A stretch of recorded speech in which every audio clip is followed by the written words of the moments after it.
Nesta aula, você aprenderá o que é a pressão hidrostática, ou, melhor falando, a pressão no interior dos líquidos, também conhecida como lei de Stern.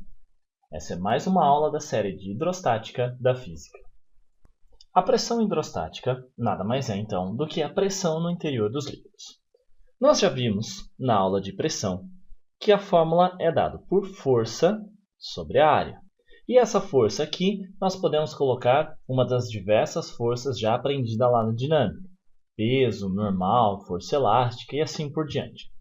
Mas vamos supor que queremos medir qual é a pressão feita por essa coluna de água, ou por essa quantidade de água aqui na base desse recipiente, com uma certa área A.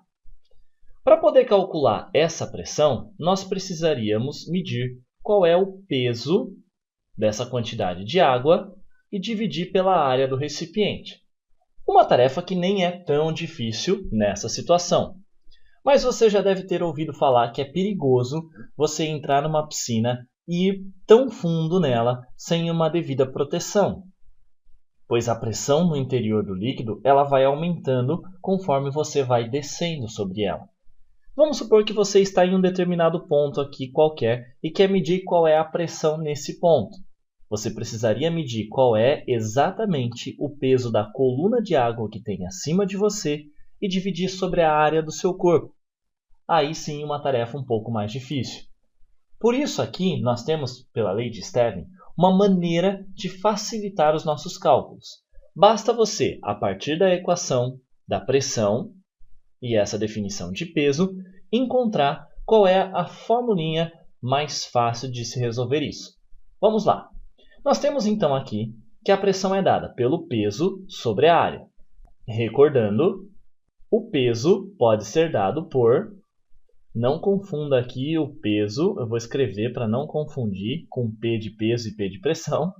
Peso, massa vezes gravidade.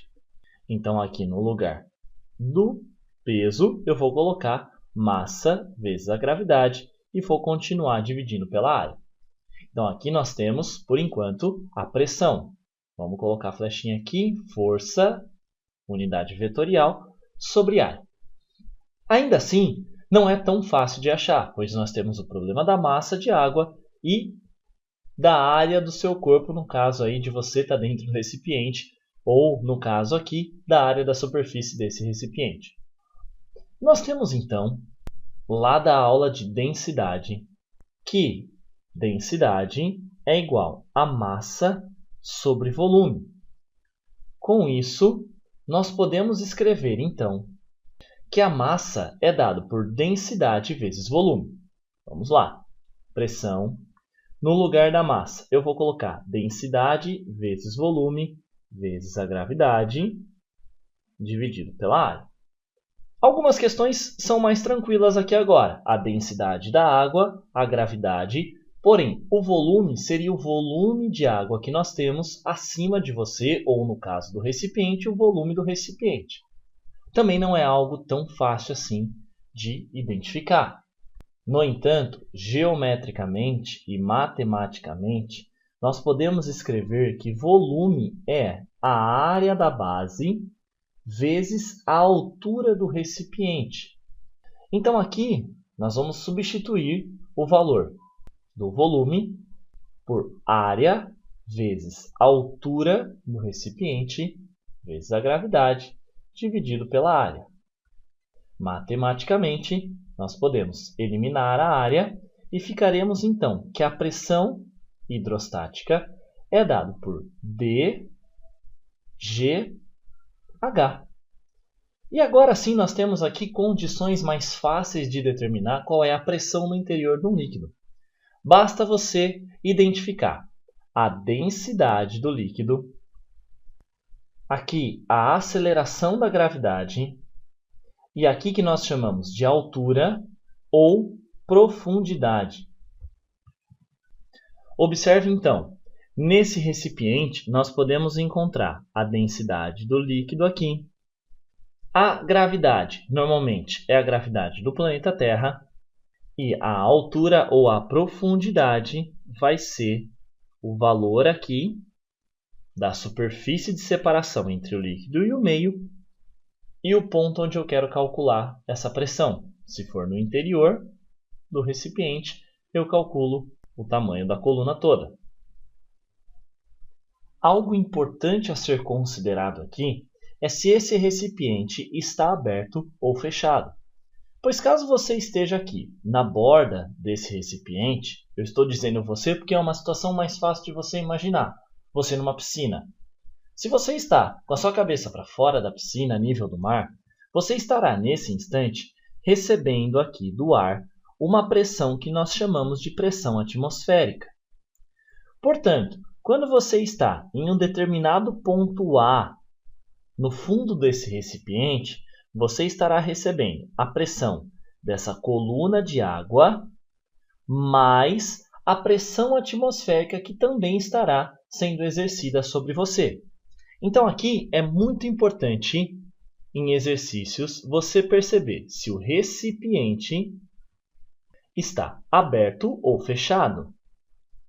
Se o recipiente estiver aberto, a pressão calculada será a pressão atmosférica mais a pressão do líquido, densidade do líquido, a gravidade e a profundidade que você quer calcular. Porém, se esse recipiente estiver fechado, você não tem a pressão atmosférica sendo exercida e você calculará somente um dGH.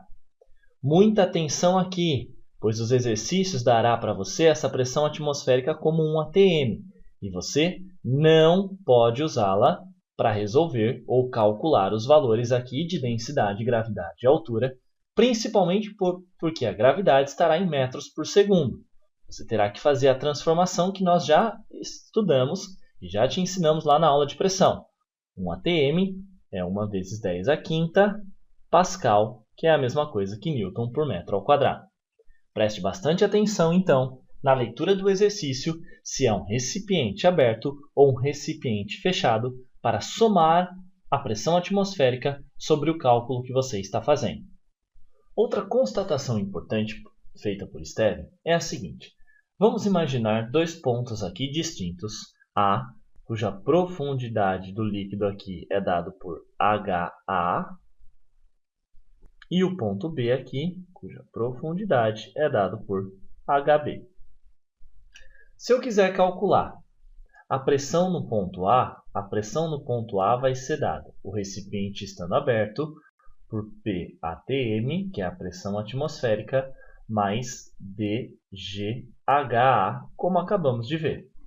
No ponto B, será dado, da mesma forma, por PATM, mais dGHB. Se você quiser saber qual é a diferença de pressão entre esses dois pontos, basta subtrair um do outro. Com isso, você encontrará a seguinte expressão: diferença de pressão entre os pontos, dGHA menos HB. Isso mostra que a diferença de pressão entre dois pontos é a densidade do líquido, a gravidade e a diferença de altura ou de profundidade entre eles. Agora pense o seguinte, vamos selecionar um outro ponto C que está à mesma altura do ponto B.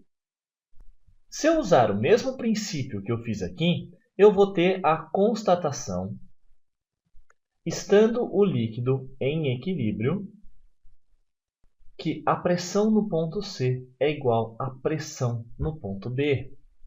E isso é importante para aplicações em exercícios, como veremos a seguir.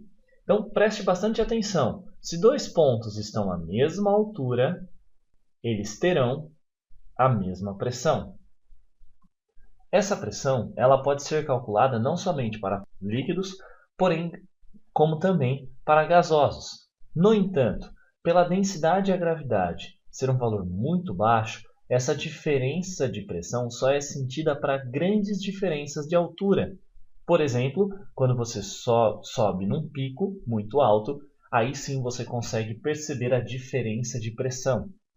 Preste bastante atenção nesse detalhe do conteúdo da matéria e guarde que a pressão em dois pontos, na mesma profundidade, tem o mesmo valor. E bons estudos!